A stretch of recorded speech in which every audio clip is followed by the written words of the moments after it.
من فيض مولانا الغفور قرآن رب العالمين جاء لنا نبراس نور فيه السعادة واليقين أسمى المعاني في السطور نسمو بها دنيا ودين نلقى الشفاعة في النشور بدلائل النور المبين في حفظه تحلو الأمور ما خاب من يرجو المعين نلقى الشفاعة في النشور بدلائل النور المبين بدلائل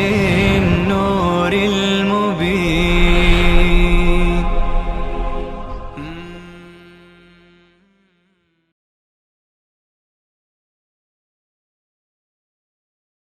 أعوذ بالله من الشيطان الرجيم. بسم الله الرحمن الرحيم.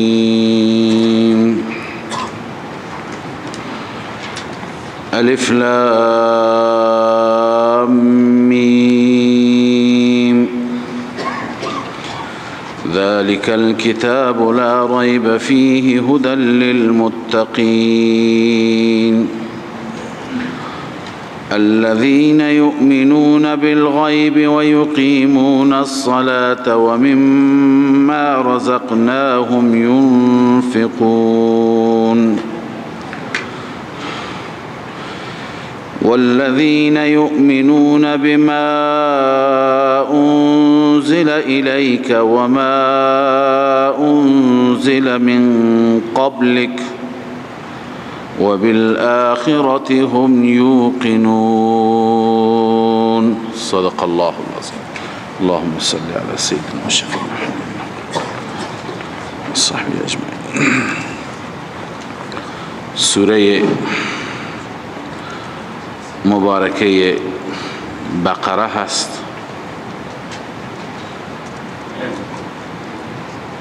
و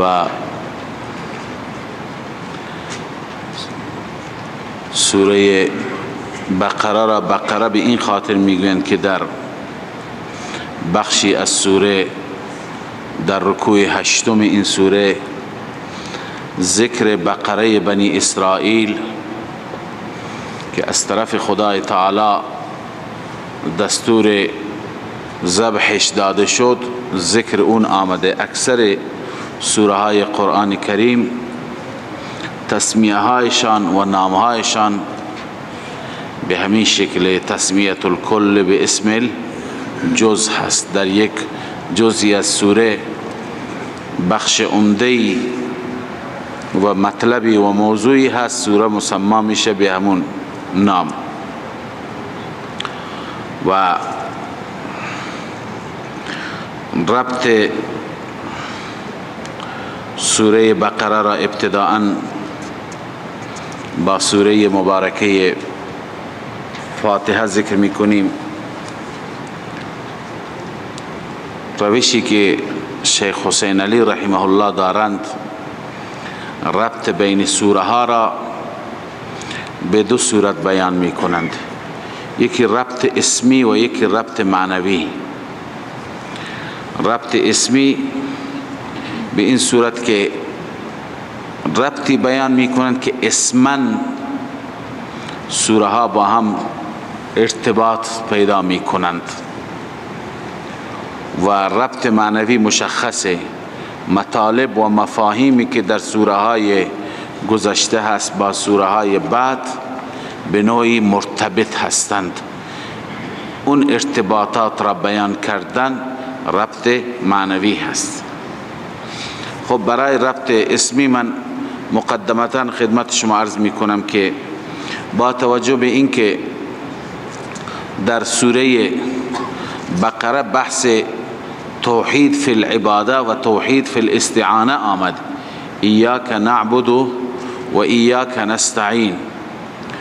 گروهایی که مشکل داشتند در توحید یهودی ها بودند و مسیحیان بودند و مشرکان مکه بودند.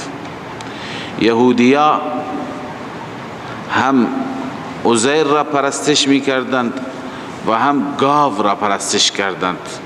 داستان پرستش بنی اسرائیل گاو را و سامری که از حلی بنی اسرائیل یا از حلی و زیورالات آل فرعون مجسمه گاو را ساخت و مردم را فریب داد و به پرستش گاو مردم را دعوت کرد، مشخصه. لذا اینها بقره را عبادت می کردند و مسیحیان و نصارا اونها آل عمران را، عیسی را و مادرش را پرستش می کردند و اونها را معبود خودشان قرار داده بودند. و مشرکان مکه هم علاوه از اینکه غیر خدا را پرستش می کردند و عبادت می کردند، اونها هم گاو را مقدس می دانستند. داریم درباره اونها که اونها هم بت‌هایی به شکل گاوها هم داشتند و درست می کردند. اونها هم گاو را پرستش می کردند. اما علاوه از غیر الله پرستی، درباره زنها و حقوق زنها اونها خیلی کوتاهی داشتند، خیلی ضعف داشتند. بنابراین پس مشکلات اصلی که در باب توحید داشتند این گروه ها بودند: یهود، نصارا و مشرکین مکه. لذا اکنون ربط اسمی با در نظر گرفتن عقاید منحرفه تمام این گروه های باطل به این صورت است: این جملات را بنویسید الان: ایاک نعبد و ایاک نستعین. ایاک نعبد و ایاک نستعین ولا نعبد البقرة كما فعل اليهود والمشركون. ولا نعبد البقرة كما فعل اليهود والمشركون ولا نعبد آل عمران كما فعل النصارى يا فعلت النصارى ولا نعبد آل عمران كما فعلت النصارى ونؤدي حقوق النساء. ببینید ربطی که بیان میکنه اسمی هست. از ایاک نعبد شروع شد سوره بقره: ولا نعبد البقرة كما فعل اليهود والمشركون. سوره آل عمران: ولا نعبد آل عمران كما فعل النصارى. سوره نساء: ونؤدي حقوق النساء. اللهم انزل علينا مائدة افضالك ورحمتك. اللهم انزل علينا مائدة افضالك ورحمتك. این سوره چی بود؟ مائده. پس ببینید در این ربط اسمی 5 سوره با هم مرتبط شدند: ایاک نعبد و ایاک نستعین ولا نعبد البقرة كما فعل اليهود والمشركون ولا نعبد آل عمران كما فعلت النصارى ونؤدي حقوق النساء ولا نضيعها كما فعل المشركون. میتوانه بگید ونؤدي حقوق النساء. اللهم انزل علينا مائدة افضالك ورحمتك.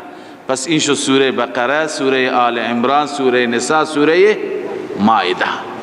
این ربط اسمی بین همه این سوره ها با این یک عبارت. اما ربط معنوی، شما در سوره فاتحه خواندید اهدنا الصراط المستقیم. شما دعا کردید نه؟ چی خواندید؟ اهدنا الصراط المستقیم. اکنون دعای شما هدایت اجابت شد. خداوند صراط مستقیم را به شما نشان میده. چی میگوید؟ ذالک الکتاب لا ریب فیه هدی للمتقین. ذالک الکتاب لا ریب فیه هدی للمتقین. پس اون هدایت چیه؟ این کتاب است. اون صراط مستقیم این کتاب است. این اولین ربط چی هست؟ معنوی هست. دومین ربط معنوی، شما در سوره فاتحه خواندید ایاک نعبد و ایاک نستعین. استعانت و عبادت غیر خدا را انجام نمی دهیم، فقط عبادت و استعانت برای الله. اکنون در سوره بقره در جای این سوره بحث توحید فی العباده آمده. بحث چی آمده؟ توحید فی العبادت. مثلا در سوره بقره ابتداش هست یا ایها الناس اعبدوا ربکم الذي خلقكم والذين من قبلكم. این توحید فی العباد. اعبدوا ربکم ای وحدوا ربکم فی العباده. و الهکم اله واحد لا اله الا هو الرحمن الرحیم. اینم توحید فی الالوهیت است، توحید فی العبادت است، فی المعبودیت است. یا بعد از اون الله لا اله الا هو الحي القيوم لا تأخذه سنة ولا نوم. پس بار این توحید فی الالوهیات فی العبادات در سوره مبارکه بقره چی شده؟ تکرار شده. این ربط چیه؟ ربط معنوی هست. خب اکنون خلاصه مباحثی که در سوره بقره هست که طولانی ترین سوره قرآن مجید است و یکی از سوره هایی هست که فضائل بیشماری در ارتباط با این سوره در قرآن در احادیث شریف آمده. مباحثی که در این سوره ذکر می شود چند مبحث هستند. یک توحید، دو رسالت، سه جهاد فی سبیل الله، چهار انفاق فی سبیل الله. چون برای جهاد حتما برای اعلای توحید جهاد لازم است. برای توحید و رسالت چی لازم است؟ جهاد لازم است. برای جهاد چی لازم است؟ انفاق. چهار انفاق، پنج امور انتظامیه، شش امور مصلحه. امور انتظامیه یعنی بعد از اینکه جهاد شد و فتوحات شد و حکومت اسلامی تشکیل شد، خب برای نظم و نسق باید یک سری اموری را مسلمانان رعایت بکنند. احوال شخصی، مسائل عرض کنم که خانوادگی، اسره، تدبیر المنزل و همچنین مسائل سیاست المدنیه، مسائلی که باید در شهر رعایت بکنند، مربوط به حقوق شهر و شهروندی و حاکم و رعیت و اینها را باید مسلمانان چی بکنند؟ رعایت بکنند. بنابراین در این سوره این شش مباحث ذکر میشه: توحید، رسالت، جهاد فی سبیل الله، انفاق فی سبیل الله، امور انتظامیه، امور مصلحه. خب آغاز میکنیم سوره مبارکه را با کلمه مقطعه، حروف مقطعه. بسم الله الرحمن الرحیم. الف لام میم. بحث کوتاهی درباره الف لام میم خدمت شما عرض می کنم. ببینید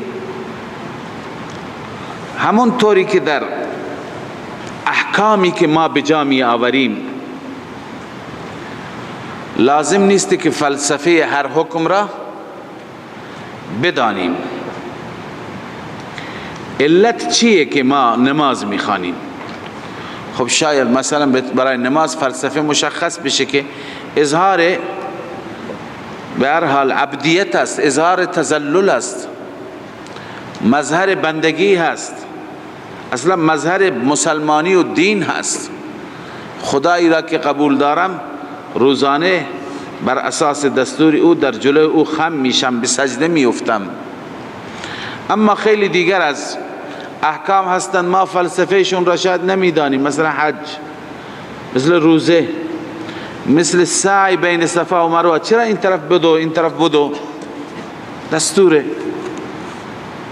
امر تعبدی هست، خدا دستور داده، ما به جا می آوریم. اصلا که ندونیم برای چی هست، عبادت هست، باید به جا بیاوریم. پس خیلی از احکام هستند و مسائل هستند که به جا می آوریم، فلسفه شون را نمیدانیم، علتشون را نمیدانیم.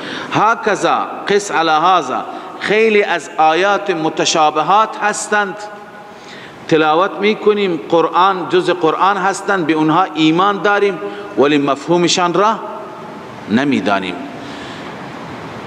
الله عزوجل میفرماید بعضی از آیات کتاب محکمات هستند، یعنی مرادشان هم معلوم، معنایشان هم معلوم، اما بعضی دیگر هستند که متشابهات هستند. متشابهات را بغیر از الله کسی دیگه نمیداند معنا و مفهوم اونها را، و مردم باید اونجا اظهار نظر نکنند.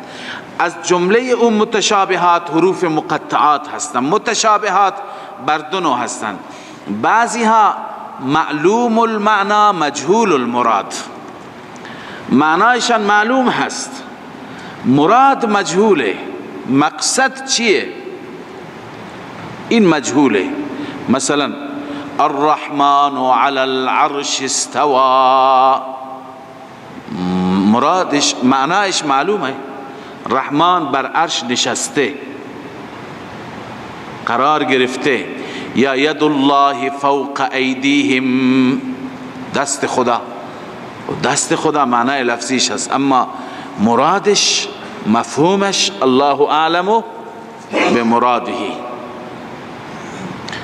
اینها هست معلوم المعنا مجهول المراد، معنایشان معلوم، مراد و هدف مجهول.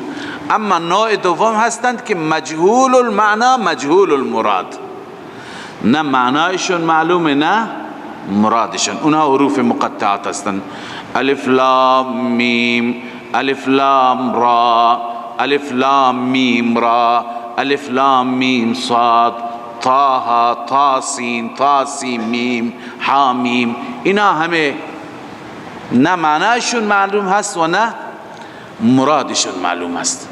به این خاطر اینجا وقتی که ما میرسیم میگوییم که به این ایمان داریم که از جانب الله عزوجل است، اما الله اعلم بمراده،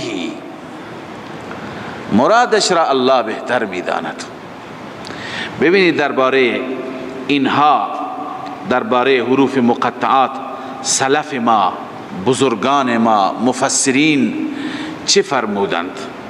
یکی دو عبارت است، تمام عبارت ها از روح المعانی و تفسیر کبیر امام رازی هستند. الف لام میم میگه هذا علم مستور، هذا علم مستور، این یک علم پوشیده هست. هذا علم مستور و سر محجوب، و سری هست محجوب نامعلوم. استأثر الله تبارک و تعالی به، خداوند به این اختصاص دارد، یعنی به این علم فقط خدا میداند مرادش چیه. استأثر الله تعالی تبارک و تعالی به، فقط خدا میداند.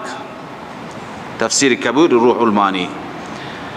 در جای دیگه میگویند همین دو بزرگوار لکل کتاب سر، هر کتاب یک سری دارد، یعنی اسراری دارد که اسرار فقط پیش خدا هستند یا اسراری هستند بین خدا و بین حبیبش، رموزی هستند، اسراری هستند بین خدا و نبیش.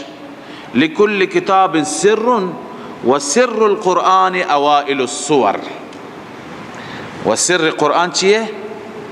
ابتداء سوره ها هست. یا در جای دیگه می فرماید سر الله تعالی فلا تطلبوه، بازم روح کبیر، سر الله تعالی فلا تطلبوه، اینها اسرار الهی هستند، دنبال اینها نروید، طلب نکنید، ایمان بیاورید و به خدا بسپارید، به خدا محول کنید. عنایت فرمودید این جایگاه حروف مقطعات است. تا آخر قرآن که ما میخوانیم حروف مقطعات حکمشون این هست، اسراری هستند، الله بهتر میداند، ما نمیدانیم. اما اینکه بعضی از مفسران توجیه کردند، اون توجیهات هم زیاد با توجه به اینکه قطعی و یقینی نیستند، اون توجیهات را هم ذکر نمی کنیم. الله می فرماید ذالک الکتاب لا ریب فیه، این کتاب هیچ شکی نیست در این. شکی نیست در چی؟ در این که من رب العالمین، لا ریب فیه من رب العالمین. اینجا نیست، در آیه دیگه هست نه؟ لا ریب فیه من رب العالمین، شکی نیست که این کتاب از جانب رب العالمین است، هیچ شکی وجود ندارد. ذالک الکتاب مبتدا، لا ریب فیه خبر. بله. هدى للمتقین، یا اینکه هو هدن مبتدا و خبر جداگانه، یا خبر بعد از خبر. ذالک الکتاب خبر اول، لا ریب فیه خبر دوم، هدى للمتقین. هدن اینجا به معنی هادن هست، هدایت کننده، مبالغتا از قبیل باب زیدون عدلون هدن گفته شده، چون که هادی هست، هدایت کننده، ولی اینقدر هدایت کننده گویی خودش هدایت شده، تبدیل به هدایت شده. الله عز وجل می فرماید ذالک الکتاب لا ریب فیه، این کتاب هیچ شکی نیست در این که از جانب الله هست. ببینید الف لام کتاب هم عهدی هست، الف لام کتاب هم عهدی هست، کتاب معلوم. خب کجا قبلا ذکرش بوده؟ منظور آن کتابی که در تورات و انجیل بشارتش داده شد، آن کتابی که در تورات و انجیل بشارت و مجدش داده شد، این کتاب است. بس قبلا معهود و معلوم فی الذهن هست. هدى للمتقین، هدایتی هست برای متقیان. ببین متقین کیه؟ متقین اون کسی که بر مسیر هدایت گامزن هست، خودش بر مسیر هدایت داره راه میره، اونی که تقوا حاصل شده هدایت هم حاصل شده. این کتاب که بیاد هدایتش بکنه تحصیل حاصل میشه یا نه؟ از قبل اون هدایت دارد. به این خاطر متقین را مفسرین نوشته الصائرین الی التقوا یا السائرین الی التقوا، اونهایی که به تقوا و به مسیر تقوا دارن میروند که متقی بشند. برای متقی شدن این کتاب بهترین نسخه است. بله. ذالک الکتاب لا ریب فیه هدى للمتقین. این هدى للمتقین جواب اهدنا هست. شما گفتید اهدنا الصراط المستقیم، بار اله ما را بر صراط مستقیم هدایت بده. الله می فرماید اون صراط مستقیم ذالک الکتاب، این کتاب است، کتابی که هدایت برای متقیان هست. الذین یؤمنون بالغیب و یقیمون الصلاة و مما رزقناهم ينفقون. صفات متقیان. وصف اول یؤمنون بالغیب، اصلاح عقیده. وصف اول متقی چیه؟ اصلاح عقیده. انسان تا زمانی که عقیدهش درست نشه نمیتونه تقوادار بشه، متقی بشه. اولین چیزی که ایمان هست، ایمانش کامل باشه. اونم الذین یؤمنون بالغیب، کسانی که ایمان می آورند. ایمان بالغیب، غیب چیه؟ غیب را علامه آلوسی خوب تعریف می کند. الغیب ما لا یقع تحت الشعور. غیب آن است که تحت شعور و درک انسان نمیاد. الان این مسجد غیب نیست، این را شما میبینید، درک میکنید، متوجه میشید یعنی چه. اما اونی که تحت شعور و درک انسان قرار ندارد غیب او هست. الغیب ما لا یقع تحت الشعور ولا یقتضیه بداهة العقل، ولا یقتضیه بداعة العقل. بداهت عقل همون را تقاضا، یعنی برای عقل بدیهی نیست. بدیهی کدومه؟ همونه که نیاز به دلیل ندارد.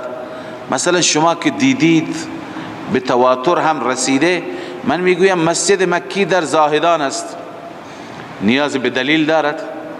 ندارد. این به هر حال غایب از شما نیست. اما وقتی که من میگویم که ملائکه خدا مخلوقاتی هستند دارای این صفات، خب این از چشمان شما غایبه، شما به صورت بدیهی و عرض کنم که ضروری نمیفهمید، نیاز به استدلال دارد. درباره جنت و جهنم وقتی که صحبت میکنم، درباره پل صراط صحبت میکنم، درباره عالم برزخ، در رابطه با تمام ایمانیات، خب دلایل در قرآن موجود است. مثلا یکی از مسائل اینی که بعد از مردن همه ما زنده میشیم، خب این دلایلش در قرآن موجوده. اینا همه غیبند. اما اونه که این غیب، اینا که غیب هستند، ایمان به اینها اولین صفت چیه؟ متقین. پس الغیب ما لا یقع تحت الشعور ولا یقتضیه بداهة العقل. روح المعانی. الله می فرماید الذین یؤمنون بالغیب، کسانی که ایمان به غیب دارند، عقیدهشون درسته، ایمانشان درسته. بعد از ایمان نوبت عمل هست. وصف دوم و یقیمون الصلاة، و نماز را برپا می دارند، نماز را اقامه می کنند. پس وصف دوم اصلاح عمل. وصف اول اصلاح عقیده بود، وصف دوم چیه؟ اصلاح عمل. هم اعتقاد و باورشان درسته، ایمانشان هم درسته، عملشان هم درسته. یقیمون الصلاة، تفسیر جلالین میگه یأتون بحقوقها، یعنی همه حقوق نماز را انجام میدند. شرایط نماز، آداب نماز، واجبات نماز، همه حقوق نماز را انجام میدند. اینها هستند متقیان. الذين يؤمنون بالغیب و یقیمون الصلاة و مما رزقناهم ينفقون، از بعضی آنچه که ما رزق دادیم به اونها خرج می کنند. کلمه بعض بود اینجا که من گفتم از بعضی، من هست و مما، من تبعیضیه هست. خدا نگفته هر چی پول دارید همه میلیاردهای خودت را خرج کن، بعضیشون را. و مما رزقناهم ينفقون، از آنچه که ما رزق دادیم، ينفقون، آنها خرج می کنند. هر چی که نعمت به اونها دادیم خرج می کنند. ببینید منظور چیه؟ بعضی گفتند اشاره به زکات است، چون بحث صلات است. یقیمون الصلاة در جای دیگه است اقیموا الصلاة و آتوا الزکات. قرین نماز، رفیق نماز، همراه نماز در تمام آیات خداوندی کی هست؟ زکات. پس اینجا هم بحث خرج کردن مال هست در راه خدا، این هم مراد چیه؟ زکات است. و مما رزقناهم ينفقون. بعضی دیگر میفرمایند که مراد صدقات نفلی هست، تنها زکات نیست، مطلق صدقه هست. بله.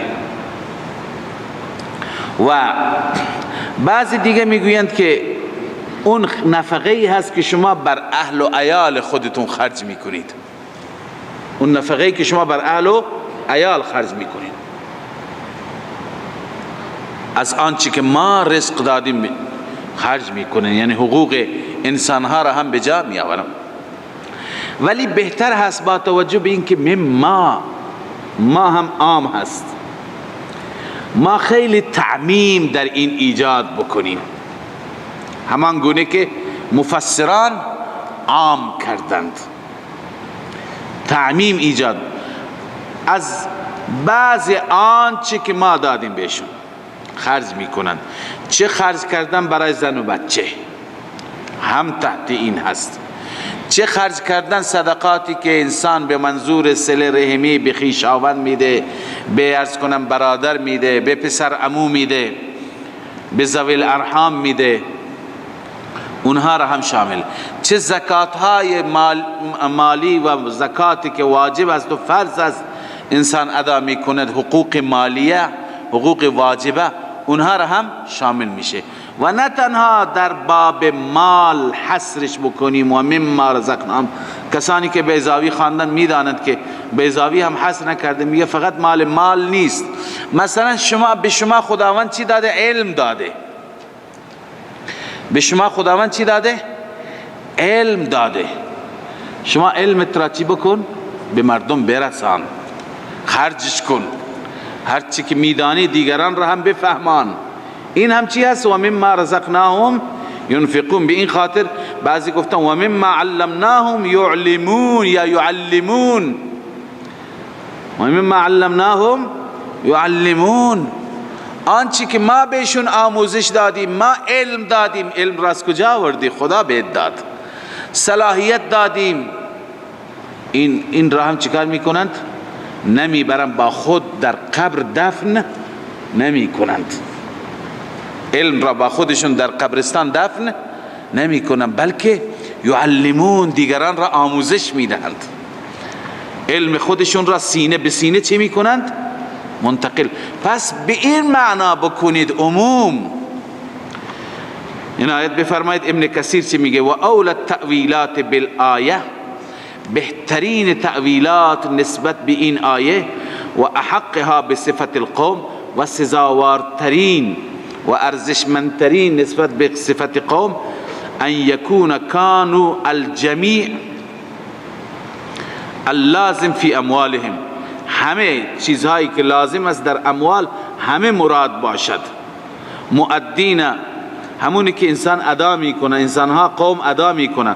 زکاتا کان ذالک او نفقه من لازمته، چه زکات باشد چه نفقه کسانی که بر او لازم هست، من اهل و عیال، نفقه اهل و عیال، و غیرهم، غیر از اینها، ممن تجب علیهم نفقته بالقرابه، کسانی که بر او واجب هست نفقهش بالقرابت والملک. مثلا غلام، کسی غلام دارد بر او واجب هست نه نفقه بکنه، و غیر ذالک. یعنی همه صورت های نفقه را ما اینجا بیاریم تحت مما رزقناهم داخل کن. ابن کثیر، ابن جریر، هر دو. و همچنین در جای دیگه تفسیر خازن میگه و یدخل فیه انفاق الواجب، در این و مما رزقناهم انفاق واجب کالزکات و النذر هم داخل است. زکات و نذر هر دو چیان داخلن. والانفاق علی النفس، اون چیزی که بر خودت خرج میکنی هم شامل است. و علی من تجب نفقته علیه، کسی که نفقهش بر شما لازم است، فرزند شما، زن و بچه شما، اونها هم شامل است. والانفاق فی الجهاد اذا وجب علیه، و همچنین انفاق کردن در راه خدا، در جهاد فی سبیل الله وقتی که واجب بود، وقتی که مجاهدان نیاز به مال داشتند، اون را هم شامل است. والانفاق فی المندوب، و همچنین در راه مستحب انسان خرج بکند، و هو صدقه التطوع، همون صدقه نفلی هست. و مواسات الاخوه یا اخوان، و همچنین همدردی کردن با برادران، همه اینها را شامل میشه. و هذا كله مما يمدح بها، همه اینها از اون مواردی است که مورد مدح و تعریف قرار گرفته در این آیه. و مما رزقناهم ينفقون، تفسیر خازن. به هر حال الله عز وجل می فرماید که این صفات متقیان هست که ایمان به غیب دارد، عملش را اصلاح می کند، و یقیمون الصلاة، علم چه عقیدهش را اصلاح می کند، یقیمون الصلاة، عملش را اصلاح می کند. و مما رزقناهم، تنها عبادت بدنی نه، عبادت مالی هم. و مما رزقناهم ينفقون، از آنچه که ما بهشون رزق دادیم، ينفقون چی میکنند؟ خرج میکنند. اون اصلاح عملت، این اصلاح اخلاق است، وظیفه است، وظیفه اخلاقی است انسان خرج بکند بر فقیر، بر زن و بچه، بر خویشاوند، بر کسی که ذا رحم محرم است. به هر حال اینها تمام اصلاح عقیده، اصلاح عمل، اصلاح اخلاق بود. خب چند تا صفت بود برای متقین؟ 3 تا. چهارم الله می فرماید والذین یؤمنون بما انزل الیک و ما انزل من قبلک، متقیان کسانی هستند که ایمان می آورند به آن کتابی که انزل الیک، نازل شد به سوی تو ای محمد رسول الله، یعنی ایمان به قرآن دارند. و ما انزل من قبلک، و همچنین ایمان دارند به آن کتاب های سماوی که نازل شد قبل از شما، کتاب تورات، کتاب انجیل، زبور، صحف ابراهیم. بر همه این کتاب ها، به همه این کتاب ها ایمان دارند. و بالآخرة هم یوقنون، صفت پنجم به آخرت هم آنها یقین دارند. به آخرت هم آنها هم یوقنون، آنها یقین دارند. بله، صفت پنجم ایمان به آخرت. ببینید والذین یؤمنون بما انزل الیک و ما انزل من قبلک، بعضی ها تفکیک کردن مؤمنین را بر 2 قسمت. مؤمنینی که ایمان آوردن به رسول الله صلی الله علیه وسلم غیر اهل کتاب، و مؤمنین از اهل کتاب که ایمان آوردن. الذين يؤمنون بالغیب و یقیمون الصلاة و مما رزقناهم ينفقون، اینها عامه مؤمنین هستند، صحابه رسول الله هستند. والذین یؤمنون بما انزل الیک، بعضی گفتند اینها یهود و نصارایی هستند که بعداً ایمان آوردند، چون اینها هم به کتاب خودشان ایمان داشتند، هم به کتاب قرآن محمد رسول الله ایمان داشتند. متوجه هستید؟ پس بعضی تفکیک، بعضی گفتن نه، این صفات مال متقین است، همه این صفات را داشته باشند. هم مؤمنین غیر اهل کتاب این صفات را دارا هستند، هم مؤمنین اهل کتاب مال همه هستند، همه صفات. اینجا هم عنایت بفرمایید که الذين یؤمنون بالغیب، ایمان بالغیب بحث توحید هست. و یؤمنون بما انزل الیک، به آنچه که بر شما نازل شده قرآن، این رسالت است، اصول دین نه. و بالآخرة هم یوقنون، این چی هست؟ معاد است. توحید، رسالت، معاد، اصول دین هم اینجا بیان شده. الله می فرماید اولئک علی هدی من ربهم، بنویسید ثمره دنیویه. اینها که ایمان آوردند در دنیا ثمره ایمان چی شد؟ الله می فرماید اولئک علی هدی من ربهم، این گروه، این انسان ها بر هدایتی هستند، من ربهم فی الدنیا، در دنیا از جانب ربشان بر هدایت هستند. اولئک مشار الیه، اولئک چیه؟ کجا هست؟ اولئک به چی برمیگردد؟ اولئک به کجا برمیگردد؟ ببین اولئک مفسرین نوشتند کسانی که به اون صفات، 5 تا صفت بودن، نه به اون صفات متصفند، دارندگان اون صفات. اولئک مشار الیش، دارندگان اون صفات. تفسیر معالم التنزیل عبارتی دارد اولئک ای المتصفون بما تقدم، المتصفون بما تقدم. منظور از اولئک کسانی که متصف هستند به صفات گذشته. صفات گذشته چی بود؟ من الایمان بالغیب و اقام الصلاة والانفاق من الذي رزقهم. این ابن کثیر بود. والانفاق من الذي رزقهم ابن کثیر، یعنی کسانی که متصف به این صفات هستند.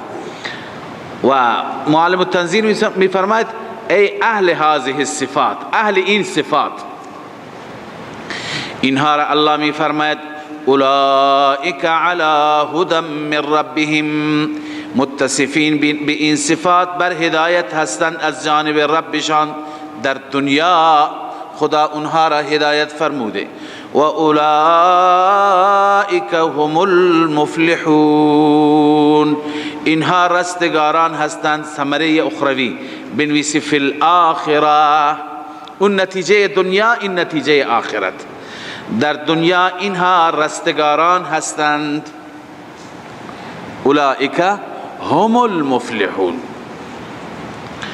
این آیت بفرمایید هم مبتدا هست، المفلحون خبر هست. شما خواندید معمولا خبر معرفه میاد یا نکره میاد؟ چی میاد؟ نکره میاد. زیدون قائم میخوانید یا زیدون القائم؟ قائم. زیدون عالم یا زیدون العالم؟ عالم. معمولا خبر نکره میاد، اما جایی که خبر معرفه بیاد اونجا مراد چی هست؟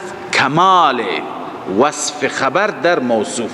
مثلا زیدون عالم، و زید عالمی هست، ولی وقتی میخوام بگم نه زید در علم کامل است، میگم زیدون العالم، غیر از اون موصوف صفت.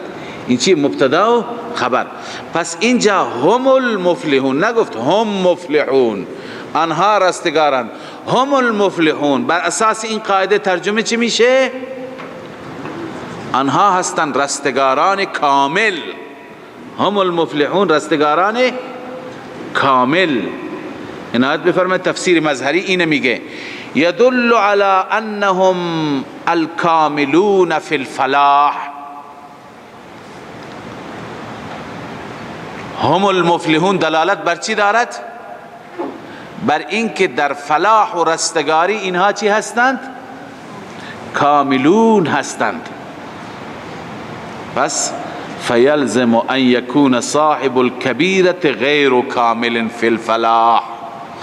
ببین کسی که مؤمن باشد گناه کبیره انجام میده، اینم کامیابه چون ایمان داره، به توحید ایمان دارد، اما این کامل فی الفلاح نیست. این عبارت تفسیر کبیره.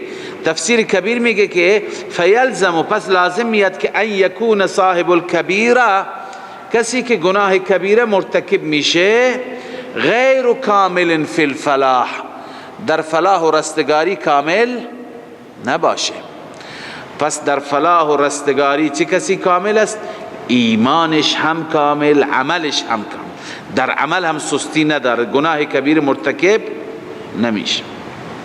خب مظهری میگه و یلزم منه عدم و کمال فلاح من لیس منهم. معلوم میشه که هر کسی که از اینها نباشد فلاحش کامل نیست، رستگاریش کامل نیست. و یلزم منه عدم کمال الفلاح من لیس منهم ولا عدم الفلاح مطلقا. نه اینکه فلاح را مطلقا از اون نفی بکند، بلکه فلاحش و رستگاریش کامل نیست. پس کاملین اینها هستند. الله می فرماید کسانی که متصف به این صفاتند اولئک علی هدی من ربهم، اینها بر هدایت هستند از جانب پروردگارشان ربشان در دنیا. و اولئک هم المفلحون، ثمره اخرویه، اینها هستند آنها رستگاران کامل. ببینید اینجا خداوند سه گروه را ذکر می کند. گروه اول متقین، مؤمنین، تا اینجا صفاتشون بود، الذين يؤمنون بالغیب و یقیمون الصلاة و مما رزقناهم ينفقون، تا هم المفلحون. از اینجا گروه دوم یعنی کفار، کسانی که علنا انکار می کنند، کسانی که کفرشون را مخفی نمی کنند مثل منافقین، اینها را خداوند اینجا تذکر می فرماید و نتیجه کفرشان را، هم نتیجه دنیوی هم نتیجه اخروی. شما نتیجه دنیوی ایمان را هم دیدید علی هدی من ربهم، نتیجه اخرویش را هم خواندید اولئک هم المفلحون. کفر هم نتیجه دنیوی دارد و نتیجه اخروی. الله می فرماید ان الذين كفروا سواء عليهم، بدون شک کسانی که کفر کردند، کسانی که بر کفر ماندگار شدند، سواء علیهم، برابر است بر آنها، اانذرتهم، اینکه بترسانی آنها را، ام لم تنذرهم، یا اینکه نترسانی آنها را. انذار تو و عدم انذار تو هر دو برابر است، سوا، انذارک و عدم انذارک مستویان. انذار تو و عدم انذار تو چی است؟ برابر است. چرا؟ چونکه لا یؤمنون، این ثمره دنیویه، آنها ایمان نمی آورند.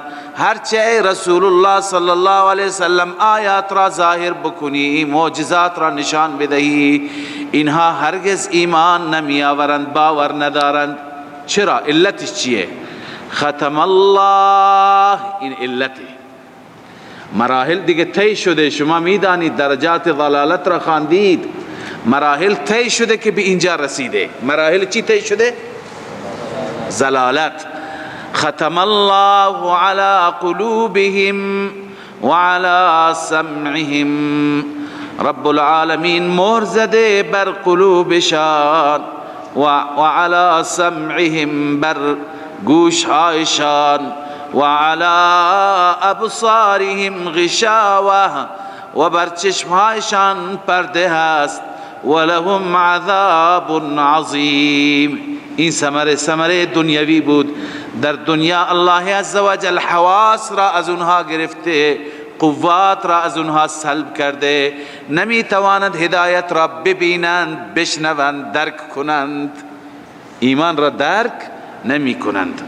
و ثمره آخرت ولهم عذاب عظیم، برای آنها عذابی بس بزرگ هست، عذابی بسیار بزرگ در انتظارشون هست. این نتیجه کفار است. ببینید آیا ظلم نیست که خداوند حواس را از اونها گرفته، قوه مدرکه را، قوتی که باید درک بکند از اونها گرفته، الان میگه که اینها کافر هستن. خب خداوند سلب کرده.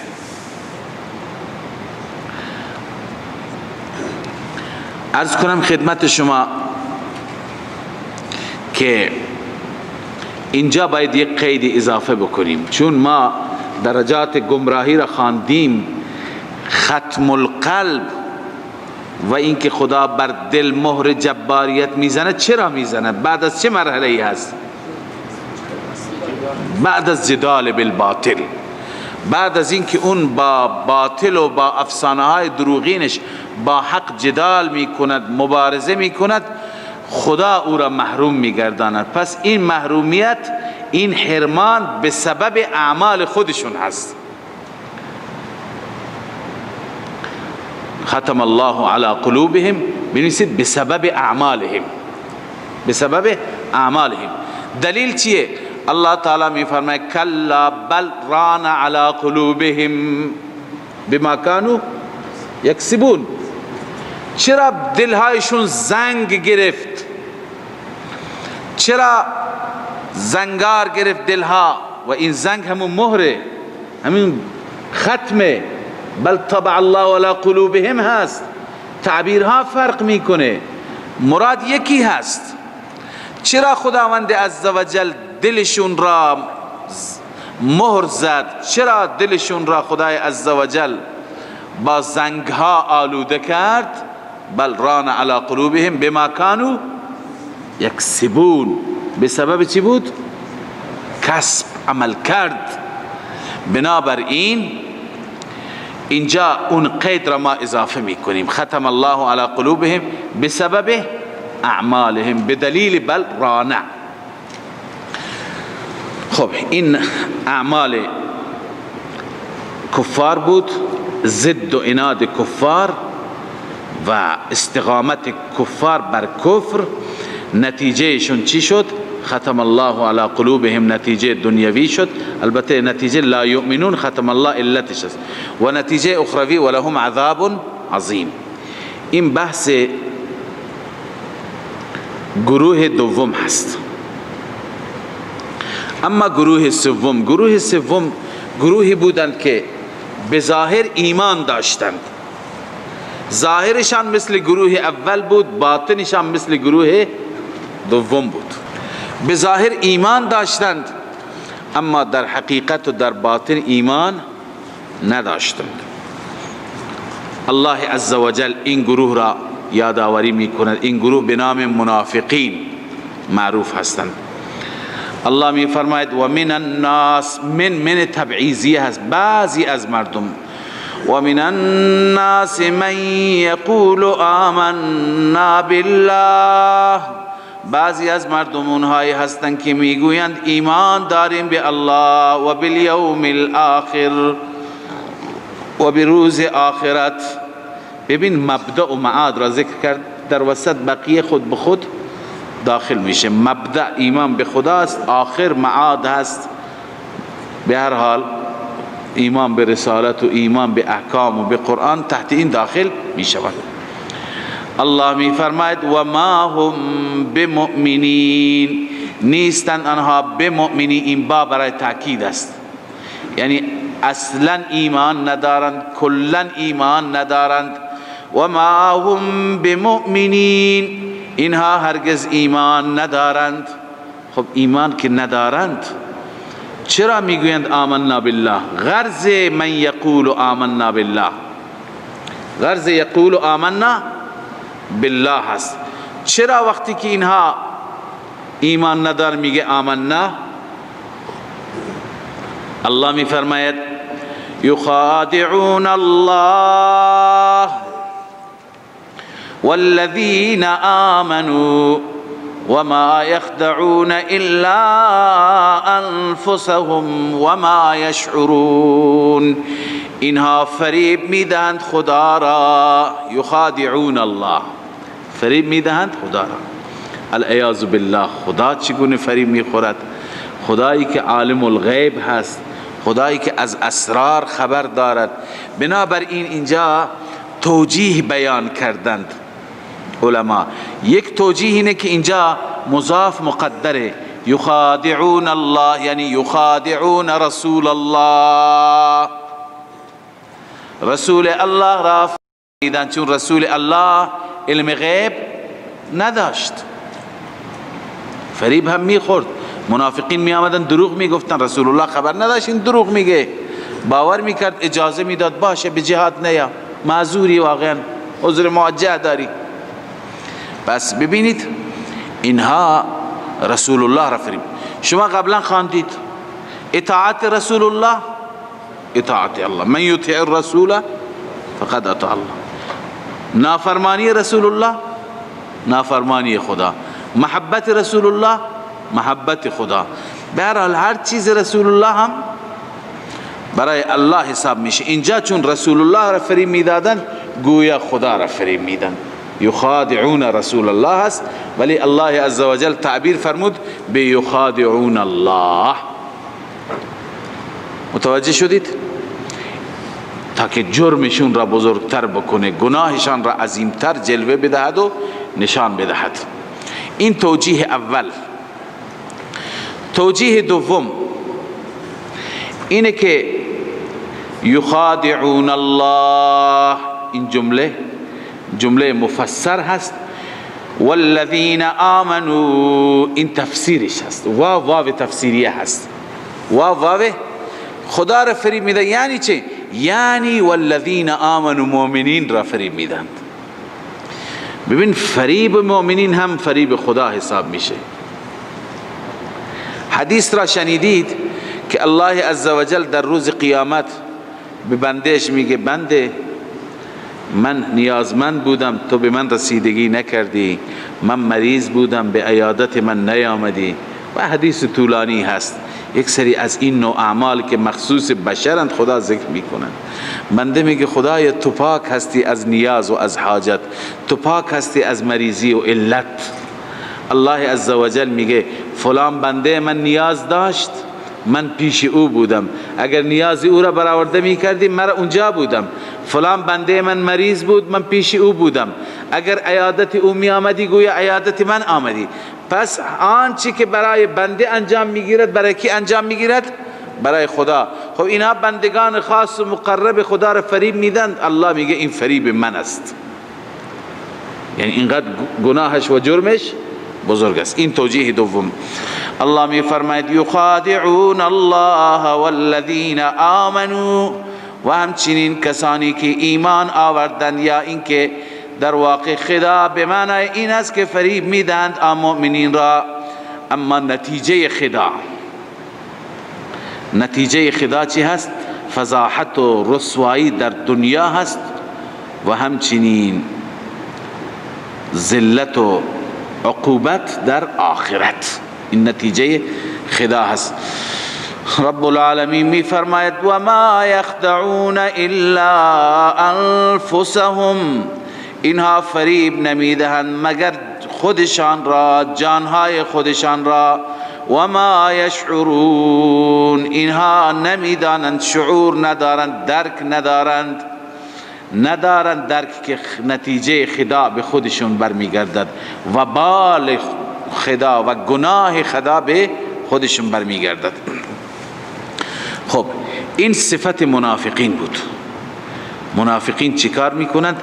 اولین صفتشون مثل روباه مکارند، فریب. ببینید همین صفات باعث میشه.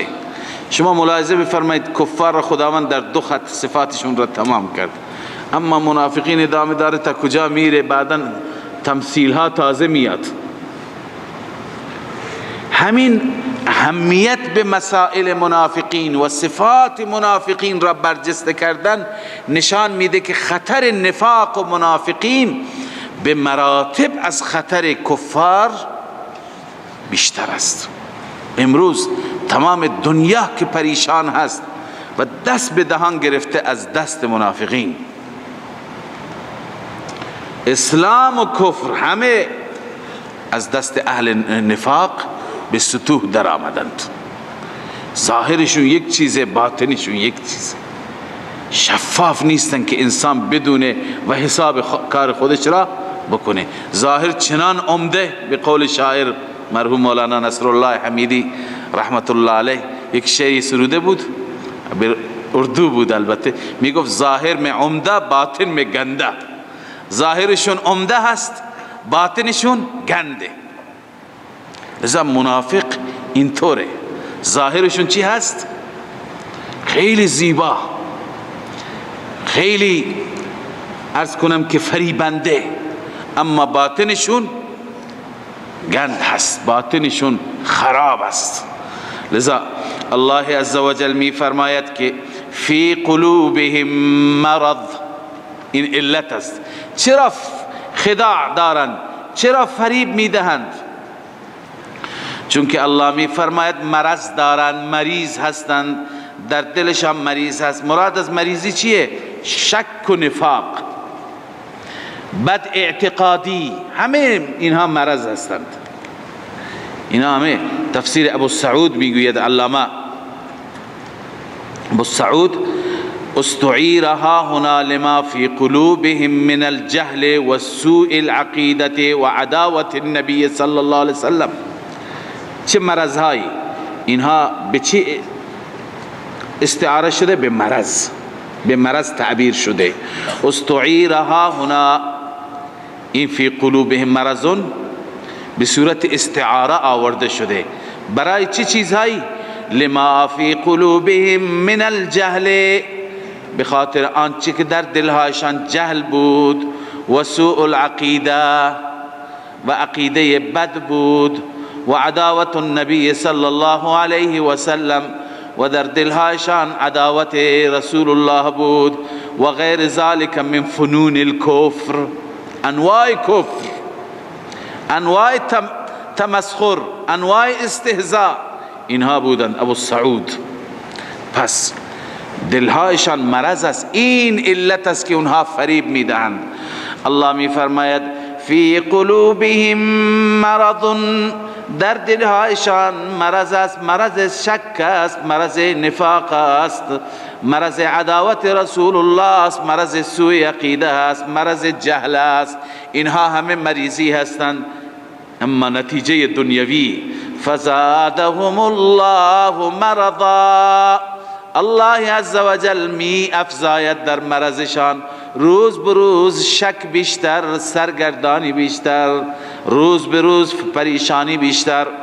الله می فرماید فزادهم الله مرضا، الله در مرضشان می افزاید این عذاب دنیوی، این نتیجه دنیوی.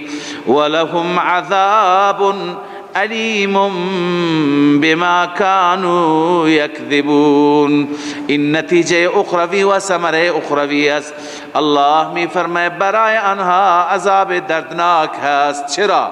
سبب عذاب بما كانوا یکذبون. سبب عذاب چیه؟ دروغ می گفتند. منافق اصلا با دروغ زندگی می کند، همش دروغ، ظاهرش یک چیز، باطنش یک چیز. اون دینی که یعنی دین نفاق که ظاهرش یک چیز باشد و باطنش چیزی دیگه که دروغ باشد، اون دین هرگز به جایی نمی رسد. بما کانوا یکذبون، به سبب اینکه دروغ میگویند. بله، اکنون زجر، الله عز و جل اینجا برای منافقین زجر بیان می‌فرماید. و اذا قیل لهم لا تفسدوا فی الارض، هرگاه به آنها گفته میشه لا تفسدوا فی الارض، شما در زمین خدا فساد نکنید، شما در زمین خدا فساد نکنید. اونها با چه تأکید ادعای چی میکردند؟ اصلاح و صلاح. میگفتن ما فساد نمی کنیم، ما اصلاح میکنیم. قالوا انما نحن مصلحون، میگفتن جز این نیست که ما مصلح هستیم، ما اصلاح میکنیم. ببینید فساد منافقین چی بود؟ فساد منافقین این بود که به هم می انداختند، اقوام را به هم می انداختند، مذاهب را به هم می انداختند، گروه ها را به هم می انداختند. می رفتن پیش مشرکین مکه، اونها را تحریک می کردن بر علیه اسلام، بر علیه رسول الله. پیش یهود می رفتن، همین کار را می کردن. پیش بقیه می رفتن، همش تحریک بود، به جان هم انداختن بود. این فساد هست. تفسیر مدارک اینو نوشته و کان فساد المنافقین فی الارض، فساد منافقان در زمین چی بود؟ انهم كانوا یمایلون الکفار، کفار را متمایل میکردن. یمایلون الکفار و یمالئونهم، و تحریک میکردند، متمایل و تحریک برانگیخته میکردند علی المسلمین، بر مسلمانان. چگونه؟ به افشاء امرهم، افشا می کردند امور مسلمانان را، می گفتند مسلمانان روز بروز دارن پیشرفت می کنند، گسترده تر می شوند، همه دنیا را دارن می گیرند. اونها را می خواستند تحریک بکنند. و اغرائهم علیهم، اونها را چی می کردند؟ اغراء می کردند، فریب می دادند بر علیه مسلمانان. و ذلك مما يؤدي الى هیج الفتن بینهم، می دانید این چیزی هست که باعث بلند شدن چی میشه؟ فتنه ها میشه. پس این فساد بود یا نبود؟ لذا الله می فرماید به اونها گفته میشد که لا تفسدوا فی الارض، ای منافقان شما فساد نکنید در زمین.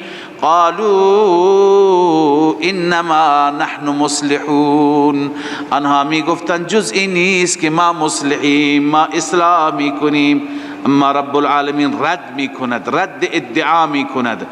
الا انهم هم المفسدون ولكن لا يشعرون.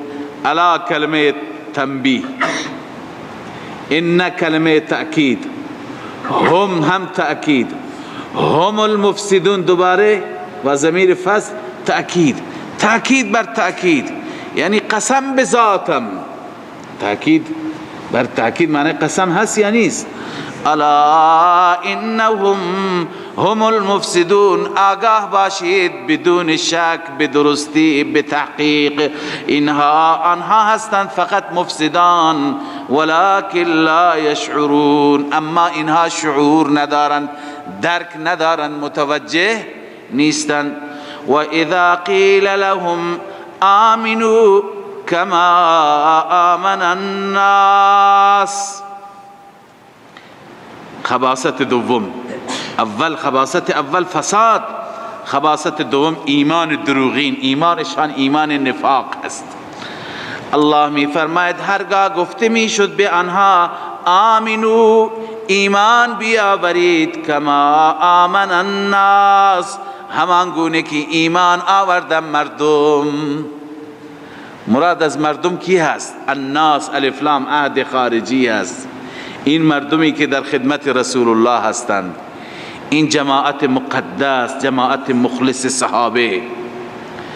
ببینید خداوند اینجا ایمان صحابه را چی قرار داده؟ معیار قرار داده. ایمان صحابه ملاک است، معیار است. ای منافقان، همان زمانی ایمان شما قبول میشه و پذیرفته میشه که ایمان شما مثل ایمان صحابه باشد. ایمان شما مثل ایمان صحابه باشد. الله می فرماید و اذا قیل لهم آمنوا کما آمن الناس، هرگاه به آنها گفته می شد ایمان بیاورید، همان گونه که ایمان آوردند مردم. ایمان آوردند مردم یعنی صحابه. ایمان شما باید مثل ایمان صحابه اخلاص داشته باشد، نفاق نباشد.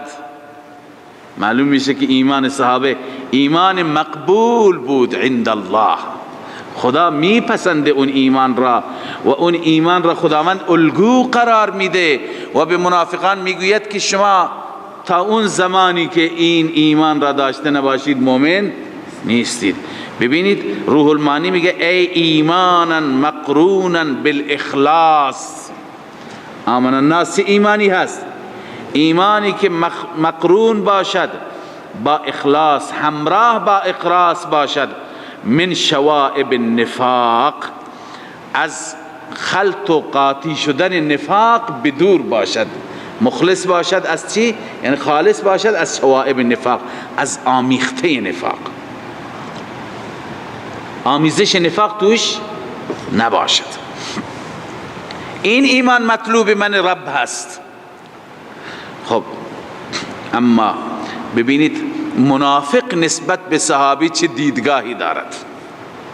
دیدگاه منافقان نسبت به صحابه. قالوا انؤمن کما آمن السفهاء، آیا ما ایمان بیاوریم همان گونه که این سفها ایمان آوردند؟ سفیه به معنی چی؟ احمق، کودن، بیخرد. به صحابه چی میگفتند؟ بیخرد میگفتند، کم عقل میگفتند. نیازی نیست که امروز در قبال صحابه ما دفاع بکنیم. الله عزوجل فوراً عکس العمل نشان داد، دفاع کرد با همون کلمات تأکید، با الا یک تأکید بشمارید، ان، دو، هم، سه، هم السفها، چار نه بلکه 5، چون که از سفها که خبر است بر خبر چی آمده؟ الف لام آمده. الف لام هم برای تأکید است. الله عزوجل در مقابل این جماعت مخلص عکس العمل نشان میده، دفاع میکند. الله میفرماید شک نیست، آگاه باشید، متنبه باشید، گوشهایتون را وا کنید. الا انهم هم السفهاء، آگاه باش به درستی بدون شک اینها هستند، خود این منافقین اینها هستند سفها، اینها هستند احمق، اینها هستند بیخرد. مؤمنینی که به من خدا ایمان دارند، صحابه و شاگردان پاک رسول من، اینها نیستند بلکه منافقین هستند. ولکن لا یعلمون، اما اینها نمیدانند، جاهلند. جاهل از جهل خود خبر ندارد که من خودم احمقم، خبر ندارد. آن کس که نداند و نداند که نداند، در جهل مرکب ابدالدهر بماند. اینا خودشون از حماقت خودشان، از سفاهت خودشان خبر ندارند. این خباثت دوم منافقین که ایمانشان هم به طریق ایمانی که الله میخواد و رسول الله میخواست و صحابه رسول الله داشتن به اون طریق نبود. خباثت سوم، و اذا لقوا الذین آمنوا قالوا آمنا، این نمونه از اون یکذبون، دروغشون. هرگاه برخورد میکردن، ملاقات میکردن، الذین آمنوا، با کسانی که ایمان آوردند، با مؤمنان هرگاه که ملاقات میکردند به دروغ اظهار ایمان میکردند. قالوا آمنا، میگفتن ما ایمان آوردیم، از ته دل ایمان آوردیم. اما و اذا خلوا الى شیاطینهم، هرگاه که میرفتند خلوت میکردند، ذاهبین الی شیاطینهم، در حالی که میرفتند به سمت سوی شیاطینشان.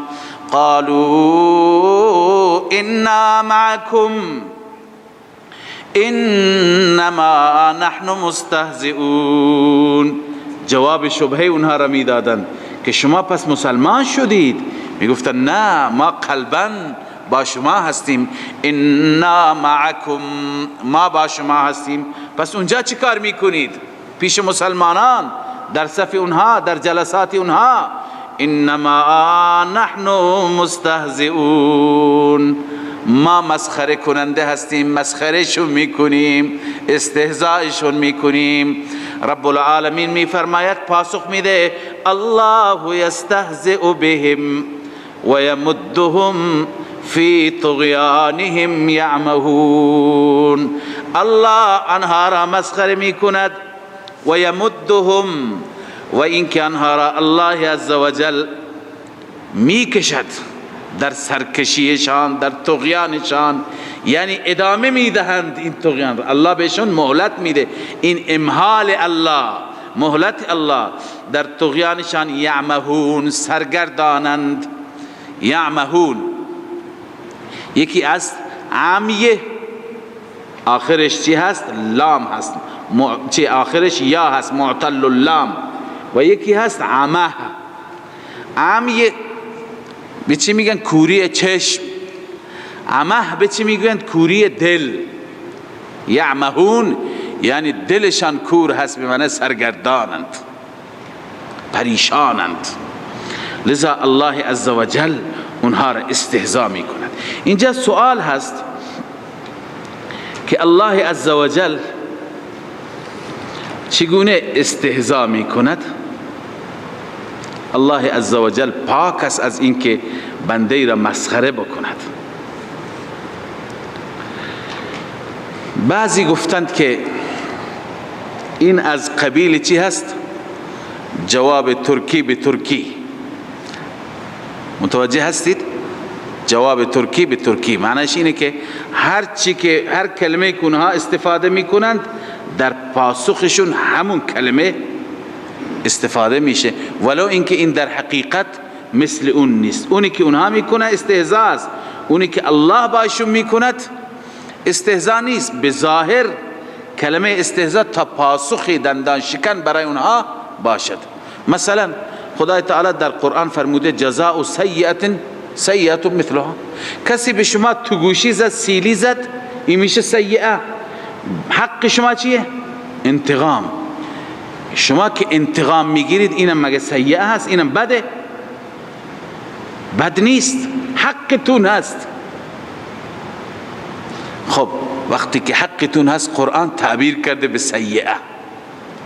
این به خاطر چی هست؟ از همین قبیل است، یعنی اون تعبیر به کار رفته اما حقیقتا اون نیست. پس اینجا در مقابل تعبیر اونها که تعبیر استهزاء بود، قرآن هم تعبیر چی را به کار برد؟ استهزاء را. اما حقیقتا آنچه که خدا عمل می کند استهزاء نیست، بلکه چی هست؟ جزای استهزایشون هست، انتقام هست از اونها. این آیت بفرمایید که الله تعالی می فرماید که الله یستهزئ بهم ای ان ینتقم منهم. معنیش اینه که الله انتقام میگیرد از اونها و یعاقبهم، انها را به عقوبت و به عذاب گرفتار میکند. و یسخر بهم، اونها را الله تعالی هم مسخره میکنه. چطور؟ مهلتشون میده خودش. و یجازیهم علی استهزائهم، و بر استهزاء اونها را جزا میده، عذاب میده. فسمی العقوبه به اسم الذنب. خب این در واقع عقوبتشون هست، عقوبتشون جزایشون هست، پادادشون هست. اما کلمه چی را بر اونها استفاده کرد و تعبیر کرد؟ کلمه ذنب و گناه را، یعنی استهزاء را. قرطبی و در جای دیگه می فرماد و اما یعاملهم سبحانه و تعالی معامله المستهزئ، یا اینکه معامله میکند خداوند با اونها معامله کسی که مسخره کننده هست. چگونه معامله استهزاء؟ اما فی الدنیا به اجراء احکام الاسلام، در دنیا به این صورت که احکام اسلام را بر اونها چی میکند؟ اجرا میکنند. مثلا خدا میداند که اینها ایمان ندارند، ولی خداوند افشا نمی کند، میگذارد میان تو صف مسلمانان نماز میخونند، در جلسه مسلمانان شرکت دارند، در جهاد مسلمانان همراه هستند، غنیمت به اونها هم میرسه. این به نوعی چی هست؟ استهزاء اینها، چون که یمدهم فی طغیانهم، کم کم این باعث میشه که به سرکشی فکر میکنه کسی حالیش نیست، به سرکشی ادامه میده، به تمرد ادامه میده، تا اینکه مستقیما در قعر جهنم، فی الدرک الاسفل جهنم چی میشه؟ میفته. پس یعاملهم معامله المستهزئ اما فی الدنیا به اجراء احکام الاسلام. احکام اسلام بر اونها چی میشه؟ اجرا میشه. و استدراجهم من حیث لا یعلمون، خداوند مهلت میده، تدریجا اونها را به پیش میبره که آخر نمیدونن چی شد که هلاک میشن و از بین میرن. یعنی مهلتی برای توبه نیست. لذا الله می فرماید و یمدهم فی طغیانهم یعمهون. اکنون ثمره نفاق، چند تا از خباثت های نفاق و اهل نفاق را بیان فرمود. اکنون نتیجه: اولئک الذین اشتروا الضلالة بالهدى. رب العالمین می فرماید اینها کسانی هستند که اشتروا، اینها خریداری کردند، الضلالة بالهدى، گمراهی را در مقابل هدایت. یعنی چی؟ یعنی اختیار کردن، انتخاب کردن. جلوی اونها چی بود؟ هم ضلالت بود و هم هدایت. چی را انتخاب کردند؟ ضلالت را انتخاب کردند در مقابل هدایت.